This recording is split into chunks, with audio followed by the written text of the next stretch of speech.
Je fais cette vidéo en soutien pour mon camarade et ami Ahmed Beral de la RATP, qui est accusé par la direction de l'entreprise d'effectuer du harcèlement moral envers un agent de maîtrise de l'entreprise, qui lui-même est accusé par une salariée d'agression sexuelle quand même.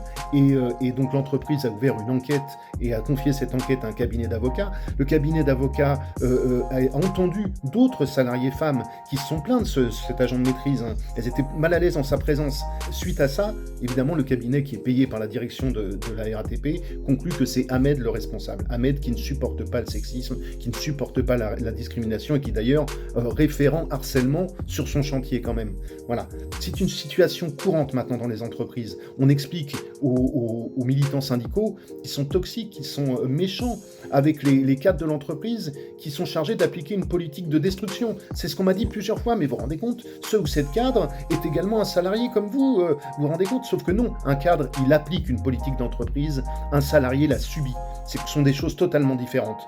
Et donc, on essaye de nous faire croire ça. Les entreprises mènent des enquêtes à charge contre les représentants du personnel pour montrer que leur activité syndicale est nocive pour les directions. Les directions qui ont des directives politiques dans l'entreprise qui sont toxiques pour les agents, et les salariés, c'est quand même grave. J'ai vécu cette situation à maintes reprises, et notamment avec mon camarade et ami Édouard Postal, qui s'est suicidé en mars 2017. Ce qui a mené la procédure disciplinaire à son encontre, c'est un rapport de la direction de l'éthique et de la déontologie. Oui, alors il ne faut pas tousser quand on dit non, hein. La direction de l'éthique et de la déontologie SNCF, qui expliquait qu'il ne baissait pas les yeux et que donc c'était fautif de sa part. On a toute cette puissance financière des entreprises qui brise des vies, qui est là pour casser du syndicalisme et pour couper des têtes.